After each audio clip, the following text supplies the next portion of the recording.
Ce matin, en présence du ministre de l'Économie et des Finances.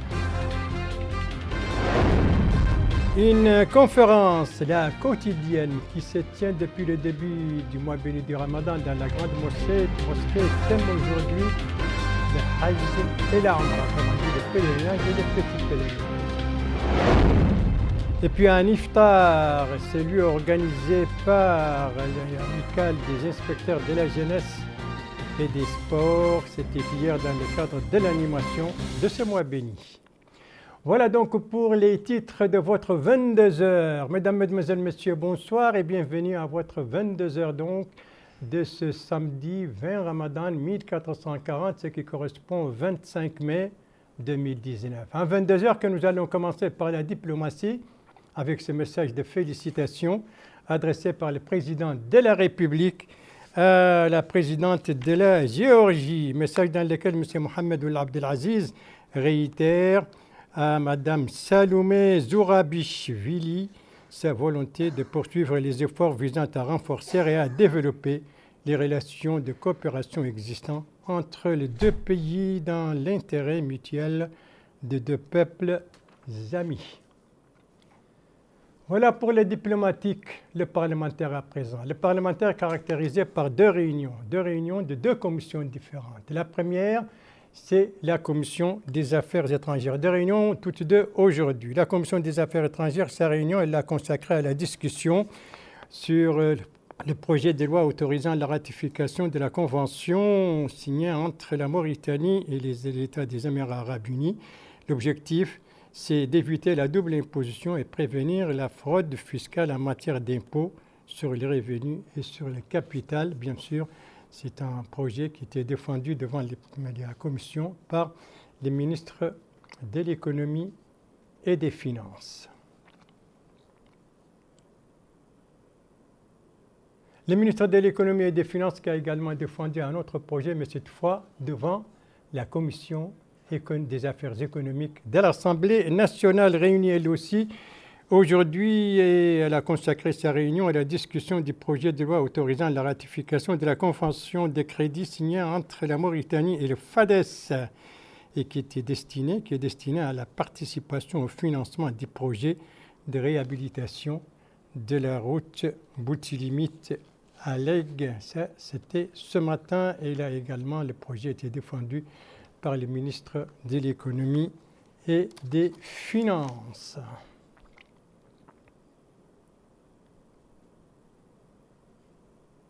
La Commission économique des affaires économiques de l'Assemblée nationale ce matin. Voilà, après le parlementaire, donc ce communiqué du ministère des Affaires islamiques et de l'enseignement originel. Que dit ce communiqué? Eh bien, il dit le ministre des Affaires islamiques et des affaires de l'enseignement originel présente ses plus sincères condoléances à la famille d'Ahl Amanete à la suite du décès de l'érudit imam de la mosquée Shurva, feu Mohamed Lemine Ould El Hassan, décès survenu hier vendredi 19 Ramadan 1440. Le ministre prie Allah le Tout-Puissant de l'accueillir dans son saint paradis. Wa inna lillahi wa inna ilayhi raji'un. Venons-en maintenant à l'animation du mois béni du Ramadan. On va commencer cette animation par cet iftar organisé par l'amicale des inspecteurs de la jeunesse et des sports. C'était hier soir et c'était la troisième édition en fait de cette manifestation qu'organise donc chaque mois du Ramadan cette amicale. Alors, c'était à Nouakchott, bien entendu. Alors, c'était au profit de qui hier soir et où précisément à Nouakchott? Élément de réponse avec Abdoul Ademeba. Cette troisième édition de rupture collective du jeûne organisée par l'amicale des inspecteurs de la jeunesse et des sports s'est tenue au niveau de l'Institut supérieur de la jeunesse et des sports. Elle a eu lieu en présence des membres de cette amicale. Au cours de cet iftar, il a été procédé au tirage au sort des demi-finales devant opposer les équipes du département de la jeunesse et des sports. La délégation régionale de la jeunesse et des sports, qualifiée d'office pour les finales, va rencontrer l'équipe victorieuse de la confrontation opposant l'équipe du cabinet du ministre à celle de la direction de la jeunesse et des sports. Le secrétaire général du ministère de la Jeunesse et des Sports, Mohamed Valoul Abdi, a affirmé que cette cérémonie d'iftar est organisée cette année à l'image des années précédentes. Il a ensuite indiqué que le département de la Jeunesse et des Sports accompagne l'amicale de la Jeunesse et des Sports dans ses différentes interventions.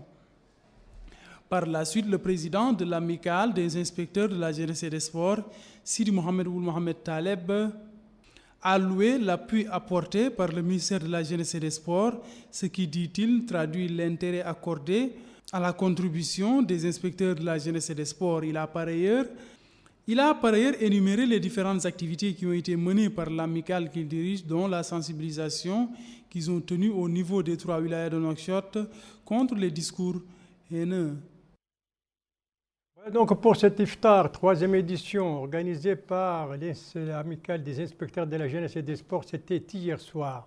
Maintenant, l'animation sur le plan spirituel, et c'est dans ce cadre que se situe, vous le savez, la conférence quotidienne qui se tient donc quotidiennement dans la grande mosquée depuis le début du mois béni du Ramadan, dans le cadre de l'animation et dans le cadre donc des cours, comme on dit, les cours ramadanesques. La conférence d'aujourd'hui avait pour thème le pèlerinage et la Umrah, autrement dit le grand pèlerinage et le petit pèlerinage. Le conférencier, c'était l'érudit Cheikh Ould Neyni, et c'est un reportage de Bokar Bayleba qui a constaté justement l'importance de l'affluence à la mosquée.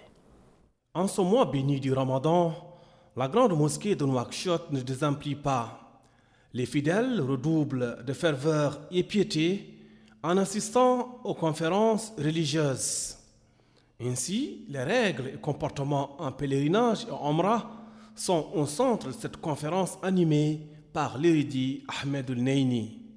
Le conférencier s'est apaisantu durant son exposé sur la place qu'occupe le pèlerinage en islam. En d'autres termes, il est obligatoire pour tout musulman qui est en capacité physique de le faire et qui en a les moyens financiers.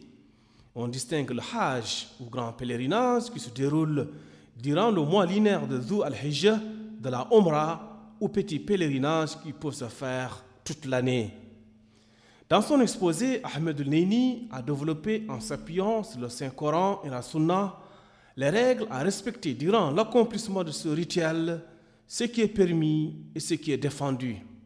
Le conférencier a en outre insisté sur le redoublement d'efforts de piété durant ce mois béni. De son côté, l'assistance a salué à sa juste valeur l'organisation de ces conférences par le ministère des Affaires islamiques et de l'enseignement originel et la pertinence du thème développé lors de la conférence.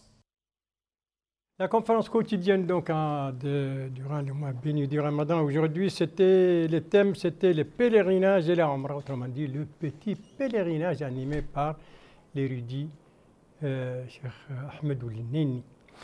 Voilà, on va revenir maintenant sur les iftars. Tout à l'heure, on parlait de l'iftar organisé par l'amicale des inspecteurs de la jeunesse et des sports. D'autres iftars ont été organisés. Les images que vous voyez, c'est un iftar organisé par l'association Nessim pour le travail culturel et social. C'était au profit des couches les plus démunies dans le quartier 21 de Tarhil, dans la Muqata'a de Toujounine, une manifestation qui entre dans le cadre des activités de cette association visant à venir à l'aide aux couches les plus démunies, ce qu'a déclaré le secrétaire général de cette association, une association qui depuis le début du mois béni du Ramadan a procédé à la distribution de des kits alimentaires au profit de 300 familles parmi les pauvres, ainsi que l'approvisionnement une fois par semaine en eau potable.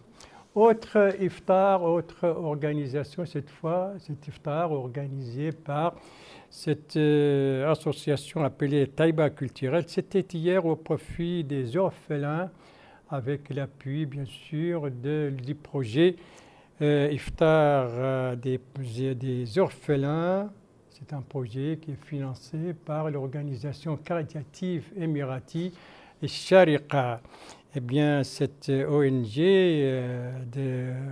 dont l'action en faveur des orphelins est très importante. Le secrétaire général a en même temps remercié l'ONG Sharika et remercier également les autorités mauritaniennes pour l'assistance pour que cette aide parvienne à ses destinataires, autrement dit les orphelins.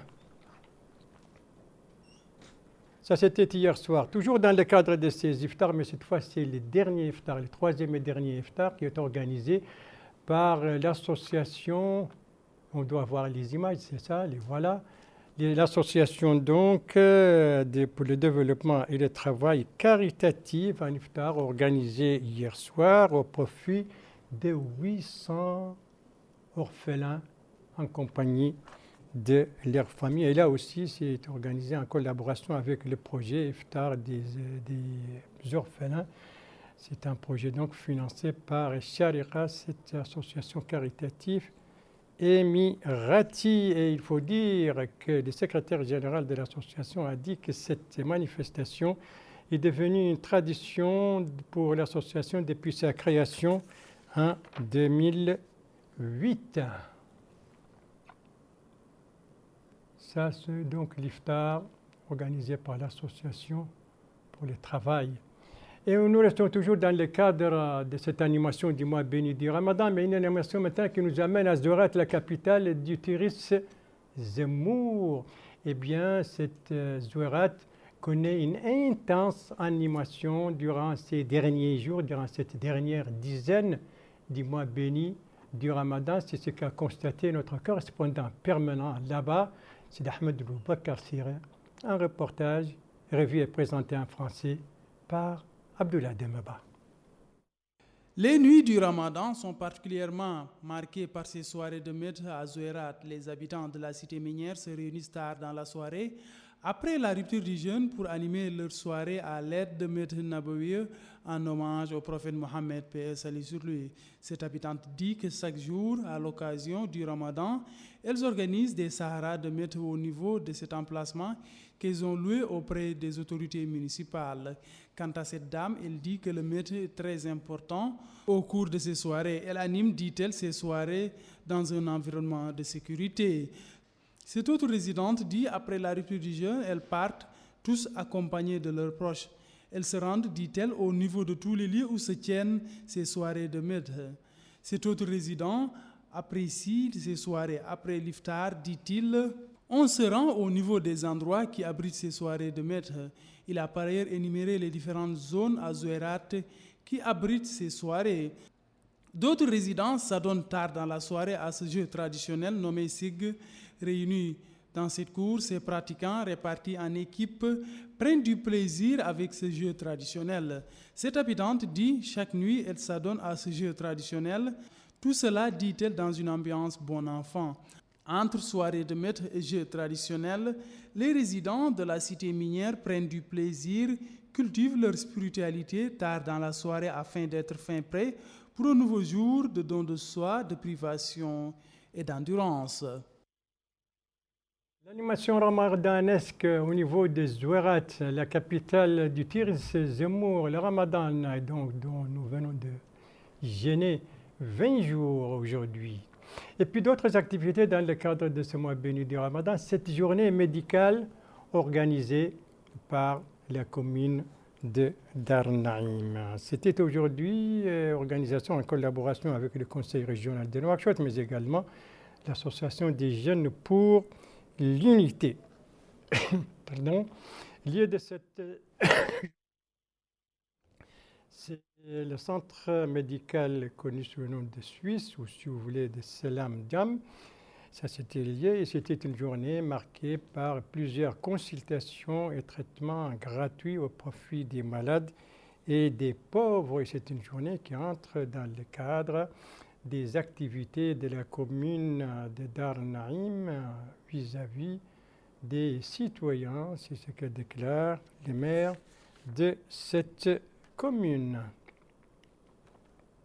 Ça, c'était aujourd'hui. On va terminer ce journal par cette marche organisée par la section COGID, autrement dit les communautés africaines vivant en Mauritanie, à l'occasion de ce 25 mai. 25 mai, vous savez, c'est La journée de l'Afrique, rappelez-vous, 25 mai 1963, création de l'Organisation de l'Unité africaine, l'OUA, qui est devenue depuis l'Union africaine. Eh bien, c'est une marche qui s'est ébranlée à partir du carrefour BMD pour chuter devant le ministère des Affaires étrangères et de la coopération. C'était l'occasion pour les porte-parole de cette marche de remercier et de féliciter le gouvernement mauritanien pour l'hospitalité, vous le voyez sur la pancarte, mais également pour la facilité d'intégration. Voilà, ce journal est à présent terminé. Merci à vous, madame, mademoiselle, monsieur, de l'avoir suivi. Merci bien entendu aux équipes rédaction et les techniques qui ont participé à sa conception. Je vous en rappelle les principales informations. Ici, c'est deux réunions aujourd'hui au niveau de l'Assemblée nationale, celle de la Commission des affaires étrangères et celle de la Commission des affaires africaines, deux réunions qui se sont déroulées en présence du ministre de l'économie et des finances. Ici, c'est la conférence quotidienne, donc aujourd'hui animée par l'érudit Ahmed Oulini. Thème de cette conférence, le pèlerinage et la Omrah. Et ici, c'est cette troisième édition de l'Iftar organisée par l'amicale des inspecteurs de la jeunesse et des sports. C'était hier, là-bas, à l'ancienne maison des jeunes. Le JTF reviendra demain à 19h et à 22h et vous serez en compagnie, suivant le planning de service, vous serez en compagnie d'Aminata Khan. Quant à moi, il ne me reste plus qu'à vous souhaiter une très bonne fin de soirée, une très bonne fin de semaine et bien sûr, bien entendu, donc un très bon carême. Il ne reste plus que 10 jours et un bon carême, bon ramadan donc. Et à vous donner rendez-vous, Inch'Allah, vendredi prochain, dernier vendredi de ce mois béni du ramadan, aux mêmes heures, 19h, 22h. Bonsoir.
إنما يعمر مساجد الله من آمن بالله واليوم الآخر وأقام الصلاة وآتى الزكاة ولم يخش إلا الله فعسى أولئك أن يكونوا من المهتدين.